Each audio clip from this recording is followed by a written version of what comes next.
Une des grosses nouvelles qui a marqué cette journée, c'est la décision du ministre du Travail, Jean Boulet, qui va déposer un projet de loi pour renforcer l'inspection des condos au Québec, des condos en construction. Parce qu'il y a eu de nombreuses histoires d'horreur, des propriétaires qui se retrouvent aux prises avec des vices cachés. Et cette réforme promet de s'attaquer aux pratiques douteuses de certains promoteurs. Est-ce que ça va vraiment changer la donne? C'est la question qu'on se pose tous. Notre invité, Maître Yves Jolicoeur, est avocat et président du regroupement des gestionnaires et copropriétaires du Québec. Bonsoir, M. Jolicoeur. Bonsoir. Ce qu'on annonce aujourd'hui, finalement, c'est qu'il y aura plus d'inspections sur les chantiers de condos. 3 inspections au total avant de remettre les clés aux propriétaires. C'est une bonne nouvelle parce qu'on établit une culture de contrôle de qualité qui est défaillante depuis des décennies au Québec.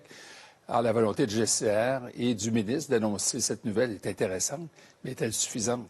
Mais c'est la question que tout le monde se pose, parce qu'on en a vu des histoires d'horreur au cours des dernières années. De Longueuil à Montréal, en passant par Trois-Rivières, Boisbriand. Parfois, c'est une unité, parfois, ce sont toutes les unités d'un immeuble à condo. On s'aperçoit qu'il y a des vices cachés très graves. Vous en êtes témoin au quotidien, vous, de ces histoires d'horreur? Absolument. Dans notre pratique comme avocat, c'est qu'on s'aperçoit finalement que les gens héritent de bâtiments 10 ou 15 ans plus tard qui sont en mauvais état. Pourquoi? Parce que la qualité n'était pas là à l'origine.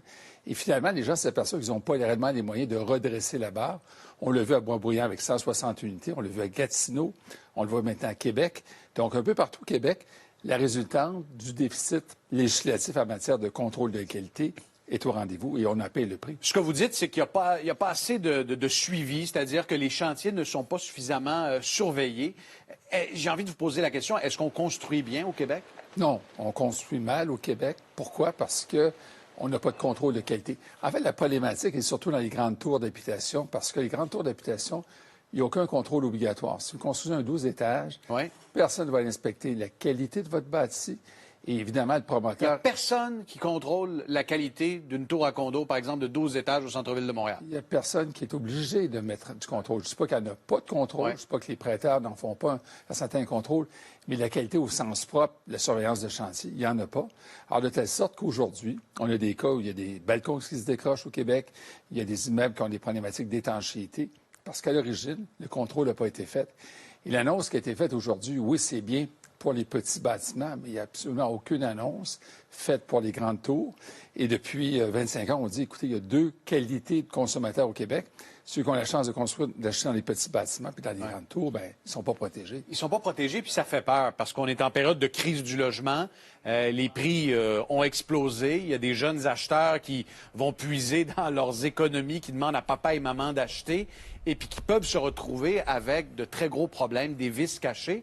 Qui plus est, ils ne sont pas protégés parce que souvent, les recours, Maître Jolicoeur, sont quasi nuls, quasi impossibles par rapport aux promoteurs. Bien, la ministre Laforêt l'a reconnu. Les compagnies à numéros, les trigones de ce monde, on les a vus dans les médias, fait en sorte que la confiance du public à l'égard de ce qu'on construit au Québec et à l'égard des entrepreneurs n'est pas au rendez-vous. Alors, il faut rétablir la confiance. Sinon, on va dire, bien, la copropriété, c'est des problèmes, puis on va devenir un peuple de locataires uniquement. On ne voudra plus acheter de condo si on n'a pas l'assurance que ça a été construit selon les normes puis que ça va durer dans le temps. On se comprend là-dessus. Maintenant, qu'est-ce qu'on fait? Vous parlez d'un suivi plus étroit sur les chantiers pour s'assurer que les promoteurs fassent bien leur travail, qu'on construise bien. Qui doit s'occuper de ça, Maître Jolicoeur? Est-ce qu'on demande à la RBQ, la Régie du bâtiment, d'avoir une équipe volante puis d'inspecter les chantiers? Manifestement, il n'y a pas de volonté réelle de la RBQ de faire du contrôle de qualité de chantier. Je ne sais pas qu'ils n'en font pas, mais du contrôle au sens propre, c'est-à-dire des surveillances comme on annonce avec le GCR. La RBQ ne fait pas ça. Sauf que je reviens quand même au point. On est en crise de logement au Québec. On se dit on va devoir densifier le territoire parce qu'évidemment, il va manquer de logements. Et si la densification ne se fait pas en hauteur, parce qu'on a une perte de confiance du public, c'est extrêmement grave. Et les ministres, qu'ils soient péquistes, libéraux, tout le monde a annoncé qu'il y aurait des contrôles de qualité. Mais on n'a jamais eu la volonté de déposer un projet de loi qui a été voté par l'Assemblée nationale en ce sens-là. Donc, il y a un déficit de contrôle. L'autre question que j'ai pour vous, est-ce qu'il est trop facile au Québec de devenir entrepreneur en construction? Bien, on a vu le rapport du vérificateur général qui a critiqué vertement la RBQ. La RBQ a annoncé des intentions de redresser la barre, mais c'est une réaction passive et non pas active.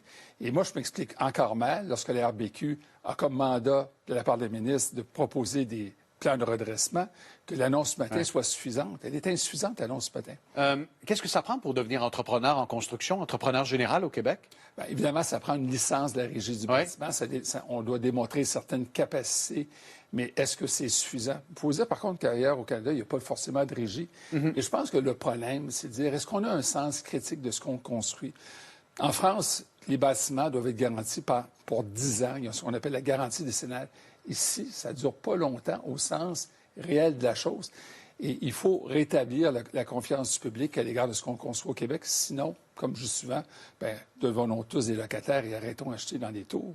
Le message est lancé, Maître Jolicoeur. Merci d'avoir éclairé nos lanternes là-dessus. Ça fait plaisir. Au revoir.